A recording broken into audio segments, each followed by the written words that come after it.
right, thank you for staying tuned. The OPEC monthly oil market report covers major issues affecting the world oil market and provides an outlook for crude oil market development for the coming year. The report provides a detailed analysis of key developments impacting oil market trends in the world oil demand and supply, as well as the oil market balance. The report shows that the global oil market might face a widened glut in 2026 as OPEC brings back production and output from U.S., Canada, and Guyana, which continues to grow. The U.S. government threw their weight behind this report in the first set of forecasts for the year. The Energy Information Administration world oil market expected to average a surplus of 800,000 barrels a day in 2026, and that's twice more as large as the 300,000 barrels a day surplus the agency projects for this year. The EIA has forecast a small supply deficit this year in last month's report. Also in Nigeria, issue of incessant grid collapse is affecting productivity across the board. As the Minister of Power is quoted saying that this would persist due to the government's inability to repair a key transmission line in northern Nigeria hindered by ongoing insecurity. Let's talk to the Vice Chair, African Energy Council, Dr. China Dikwa. He is joining us live from Dubai in United Arab Emirates. Dr. Dikwa, good afternoon. Happy New Year. It's good to have you join the show.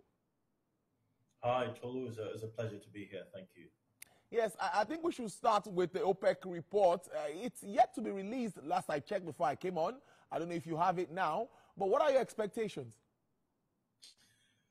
Yeah, you're 100% right, Tolu. I've just checked myself. It's yet to be released. So it was meant to be released at 12 p.m. GMT. It's being delayed a little bit, but yeah. So for the report, let me just answer it in two ways, Tolu, if that's okay. I think the first one, if I just look globally around what we expect, and I think you've spoken about some of that already, the reality of it is, if you look on the demand side, so if we just start with demand, the global outlook for oil increase for this year is very tepid. It's almost flat. So you mentioned 800,000 barrels per day, which is sort of the IEA forecast. If you look at other organizations, they're forecasting not far away. So some are saying about 1.1 million barrels per day increase. So quite frankly, it's a tiny number, because if you compare that to years ago, so you go about 3, 4, 5 years ago, the global oil price, the global oil demand would increase approximately 2.5%. So we're talking 2.5 million barrels per day. But here we're talking about 1.1 or even 800,000 barrels per day. So this is obviously a clear indication to the health of the global economy.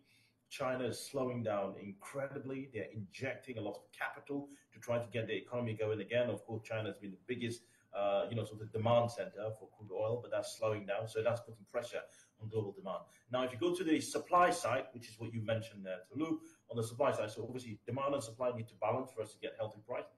On the supply side, honestly, there are huge uncertainties for 2025. There are huge uncertainties, and I think huge implications for the year going forward. One of the things, as you mentioned there, the fact that we're having a new president coming up in the next five days, so January 20th, Donald Trump is sworn in. His policy is completely the opposite of Joe Biden's policy. He is drill, baby drill. That's his policy. And ultimately, that means that shale oil may be coming back in a very strong way. Okay, and because of that, we expect to start to see huge supplies coming in from the US. And if you put that together with the sanctions that we saw January 6th, the Biden administration tightened up some sanctions on Russia to take off, some of the vessels that are taking crude to the market. There are huge implications for the global market, I'd say. Well, some were also worried about the rising crude oil prices and what it means even for a country like Nigeria. Already we are threatening that this might lead to increase in the price of fuel that's at the pumps. What do you also make of this, and what do you think about the pricing moving on? Yeah, I mean, the price of crude oil is a double whammy. It's a double-edged sword for Nigerians. So without a doubt, for ordinary Nigerians, all of us together, there's no doubt that if the price of oil goes up, then ultimately that will be passed on to us. Why? Because the refiners are buying it at the higher cost. So today, crude oil is around $80 per barrel, that sort of thing. So if you're Dangote and you're buying at that level, you put that cost onto your cost of production. So you pass it down. So there's no question, there's no doubt that we will start to feel that. Why would we feel it? We'll feel it now because there's no more subsidy. In the past, that price appreciation would be completely insulated in that. Right now, the market is, completely deregulated. So any increase would feel it, and that's the implication of it. But the other side of it, Tolu, is the fact that as Nigeria, so we're not talking about Nigerians now, talking about Nigeria itself, that's a very positive thing for us because we are an oil state. We produce oil, we sell onto the markets. Higher price is what we need to finance our budget and to get the business of government running. So from that standpoint, it's a very welcome development. In fact, I put it this way, last year, our Minister of Finance, Wale Edun, I think he had demand. So based on the budget, the oil price that we need to balance the budget, I think it was around, I can't remember, something like $70 per barrel, something of that sort. So this year, honestly, I think we need to wear our hats very cleverly because $70 per barrel as an average number for 2025 may be possible, but honestly, I think more to the downside. So we need to manage that risk very effectively. Also, you've talked about Trump's emergence. Of course, we know that a lot would happen in that market, looking at shale oil, and he says it's going to be more drilling and all of that. But considering U.S. sanctions now against Russia, that is also something that many are talking about. So how do you see that impacting the market one way or the other? Yeah. So I'm going to answer that question real quick, but can I just make this point? Go ahead, well? please. Just back Go ahead. a little bit. So look, in 2024, as the globe in the world, we had approximately 60 different elections. It's never happened before in the history of the world. 60 elections happened in different countries in 2024. Put this way, about half of the global population went to the polls, okay, in 2024. Why am I saying that? I'm saying that, so actually, Brazil was in the polls, if I just name some of them, Russia was in the polls, India was in the polls, the US was in the polls, the UK was in the polls, Mexico, Indonesia. I mean, a lot of the huge countries that you can think about that either produce oil or depend on oil as a consumption center. Now, the reason why I'm saying that is because much of that election that happened, most of those elections that happened, are the reasons why we are where we are today in 2025 with huge uncertainty. New governments have come in, their policies are a bit different from the past administration, so therefore all those regulations are hitting the market right now. Case in point, the US, like we're talking about, he's departing entirely from what Biden did. You take Argentina, departing entirely from what his predecessor did. Look, I mean, just look around you. All around, look at the UK, Keir Starmer doing complete opposite to what Rishi Sunak. So all of these had a consequence. We are in 2025 because we had a lot of elections in 2024. We're living through the consequence, the effects of all of those elections. New policies are hitting the market. So to your point, where do we see the oil price going now that the US are imposing some sanctions, one, on Russia, and with Donald Trump's potential new policy coming in, drill, baby, drill. That's his policy, right, to increase oil demand. So two things. One, if you look at the sanctions that have been put on Russia, the sanctions from our calculations at the African Energy Council will impact approximately 1.5 million barrels per day of Russian crude. For context, Russia produces around 5 million barrels of oil a day. So it's call it about 20%. About 20% of Russia's crude oil production will come under sanctions. So it's about, I think, something like 150 vessels, that take oil from Russia to India and to China. Most of those vessels are coming into that fray of it. So there's a huge impact there. So from that standpoint, if you think about it, that's on the supply side. Russia is a huge oil producer. Now some barrels potentially are going to be taken off the market. So that gives a positive impact to the oil price. Oil price should go up. But on the flip side of it, which is what you mentioned there, Tolu, is the fact that we now have a president and the pro-oil, pro-drilling president, Donald Trump. And he's made it extremely clear that he wants to come in and increase America's oil production, which is number one. But number two, he wants to manage inflation. And to manage inflation, one of the easiest things you can do is to flood the market with oil. Because if you flood it with oil, the price of oil crashes down, then all goods and services become much cheaper. Because cost of transportation is lower, cost of production becomes much cheaper. So Donald Trump's policy for sure would target that, which is why I'm saying in 2024, we had an average price of $74 per barrel, 2024. In 2025, I'd be very surprised if we're higher than that. I think much of the potential is for us to go down in 2025.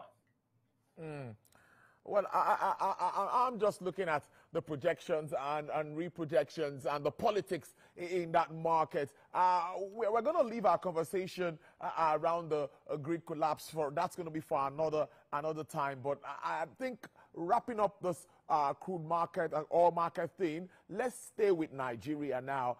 Do you see us improving production as it is? We are looking at 2.06 million barrels per day for our budget proposal for the year 2025. Do you think that we can get this done according to the NNPC and, of course, other agencies of government? Yeah, so great question, Tolu, but two things I'd say. One was here 2.06, so this is the NNPCL that's talking. Yes. Their numbers, just for context here, their numbers includes condensate. Condensate is some sort of a light oil, which is more associated gas. So Nigeria produces about, roughly, call it 250,000 barrels per day, 300,000 barrels per day of condensate. So when you strip that number, what that number is saying is about 1.8 million barrels per day. That's the number without condensate. So I'm trying to put that out so that it's clear, because there are several numbers that fall out. When you go to OPEC do their calculations without condensate. So any number you see coming from OPEC is without condensate. Any numbers NNPC reports, they put condensate. So there's a bit of a mismatch there. And the reason why I'm saying that is I'm going to quote numbers from OPEC. Okay, so if I go back to November of 2024, Nigeria's crude oil production was about 1.49 million barrels per day. So without condensate, these are OPEC numbers collected from OPEC. Okay, now if I leave November 2004 and I go back to call it February of 2023, so 18 months or 20 months ago, right? Our oil production in 2023 February was 1.1 million barrels per day. There's no question that we have increased oil production very significantly, over 30% from the last 18 months to where we are today. The oil prices, the oil production of Nigeria has gone up significantly. In fact, put it this way, the last couple of years, oil theft was industrial. We could not go beyond 1.2, 1.3 million barrels per day. Today, in fact, in January of 2024, the Navy launched what we call Operation Delta Sanity 1. And that led to arrest of several vessels that were stealing crude in the Niger Delta. Several illegal refineries were found and removed. That has allowed us to go to the point where I'm describing today, approximately 1.49, maybe 1.5, if you want to say that, million barrels per day. That's really, really significant. So to your point, when the OPEC report comes out, maybe it has now, since we've been talking, we expect the numbers to be around there, around 1.5, maybe slightly lower, we'd expect for it to be. But there's no doubt that the direction, the momentum is very positive and going the right way. So look, can I add this as well? I apologize, I'm speaking quite a lot. Can I add this? That I'm going to say this, that, if you look at the Nigerian oil and gas industry for the last 10 years, everything was told. We had the PIB at the time, PIGB, at the time, Petroleum Industry Bill, which was what it was called at the time. It stalled everything. We had several deals on the table that didn't move. In fact, Tolu, for the last 10 years, we haven't had one final investment decision taken in Nigeria. For the last 10 years, no company was able to put huge capital to develop a new oil and gas field in Nigeria. Now, since the last maybe year and a half, we've had three big deals happen. We've had the ENI Owando deal that's come off in a very nice way. We have the Shell Renaissance deal, 1.3 billion. We've also had the Seplat ExxonMobil. Now, you'd argue that all of these deals had a bit of an issue. Yes, they did. But after those deals, Shell has announced Bonga North, investment North, $5 billion. New FID, $5 billion of new FID that we haven't seen in 10 years. Outside of that, we've just also had an announcement, ExxonMobil, $10 billion for the Owo subsea tieback. So these are very positive signs that we are starting to see. Oil production is increasing. Deal activity in the Niger Delta Basin is increasing. Investment in the Niger Delta that we haven't seen in a long time is coming back. I'm hoping that 2025 can give us even more levers so we can get more out of it. Interesting stuff. IEA, OPEC's expectation, rising oil prices, and all of that. Before I let you go, Dr. Dickwal, that you've not talked about the politics in that market and what everyone should expect. Yes, I expected your comments around that, because the oil market, you know, the politics that is in that market. Do you think that for all of these sanctions and all of that is coming through, what impact do you think it would have on countries, of course, like Nigeria and other oil-producing countries around the African continent? We know other countries are also trying to join the League of Oil-Producing Countries. 100%. So I think if I was advising the minister Yes. of energy for Nigeria, petroleum resources, two things I'll say. One, focus very much on increasing production. That's the only thing that, as Nigeria, we can control. Curb the oil theft, you know, to the barest minimum, you know, so that production can go up. Why is that important? That's important because we do not have any lever on price. We don't have any control of price. If you increase the volume, even if the price goes down slightly, you can still balance your budget. You still have enough revenue. But the key focus for Nigeria is to make sure that we continue to maximize production. And I'm going to say this as well.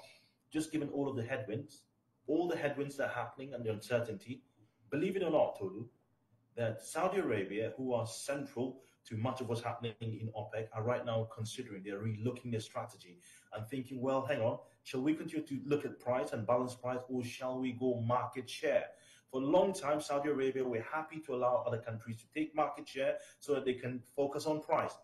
But what we're seeing right now is Saudi Arabia is almost thinking about reverting that strategy and going back, you know, to market share so that they can also consolidate on the volume of production as opposed to, you know, controlling price. Because all of a sudden, the US is coming into the market right now, and they are going to dictate the price because they will be oversupplying the market. In the past, they were not doing that. So the OPEC does not have as much control on the price of crude oil anymore. And I think that's the way to think about it. The minister needs to absolutely prioritize how we can get more barrels onto the market, and all of that's the investment that I'm speaking about. Before I let you go, we have less than 2 minutes to go. You're aware of Nigeria's improving refining capacity locally. Port Harcourt refinery is on, Warri refinery is on, Dangote refinery is producing. How do you also see that affecting the global market? You know, this used to be done in Amsterdam, Rotterdam, and all of that. You know what I'm talking about. And now that market is shifting towards Nigeria. So what I'd say is a very cautionary note that you know, with any market, this is how markets work and this is how business works. If you take away market share, your competitor doesn't just go away. You know, they would do any and everything to try to take you out. So just so you know, for context, a lot of refineries in Europe right now are struggling. You know, generally, just FYI, refining is a very low margin business, so you don't make a lot of money. Okay, it's not like upstream oil and gas. Refining is very low margin, so you don't make a lot of money. Why I'm saying that is because any movements in the price of you know, your inputs or things here can really put pressure on you. So the point here is Dangote refinery has come in. It's massive. It's taken a huge amount of market share from the refineries in Europe. I can tell you several. The Forley refinery, the old ExxonMobil Forley refinery in in Forley in the UK, that's under severe pressure because a lot of their products were ending up in Nigeria. Several of the refineries, you know, sort of around the Mediterranean, you know, just around the Mediterranean coast, many of them are under pressure. In fact, many of them are closing. They're closing down. The last one we were looking at was running at $250 million of loss. So many of them are going off the market. But the point I'm making here is we can celebrate and do the victory dance, of course. But I'm trying to say you do that with a lot of caution because, you know, those refineries are going out of market. Does not mean that they will just fade away. You know, there are lots of tactics that they can pull through to see how they can stall the project, the Dangote project, or something of that. So without a doubt, it's a very positive thing. We've seen, the PMS, and we've seen other refined products from Dangote hitting international markets across Africa, sent to South Africa, sent to Ghana, you know, Sierra Leone. Many of the, you know, we're exporting. So that's a very positive thing because that brings foreign exchange into the country. It's absolutely fantastic, I've got to say. And it's a business model that other Nigerian businessmen need to copy, because just that amount of foreign exchange is huge. In fact, just so you know, in the one of the refineries we're looking at very recently, they lost about 600 jobs in there because they had to shut down. Now, all 600 jobs are gone. You can imagine how many jobs we've gained. That's our time, Dr. Chinan Dikwa. We'll definitely have a part 2 of this conversation where we'll take up the power sector and look at all of these issues around grid collapse and what can be done. Dr. Chinan Dikwa is the Vice Chair, Africa Energy Council. He joined us from Dubai, United Arab Emirates. Thank you so much. Do enjoy the rest of your day. Thank you. Pleasure. Well, that's our show today. Thank you so much for being a part of it. I'll see you tomorrow, same time. We'll talk more business. Stay safe, get busy, always get the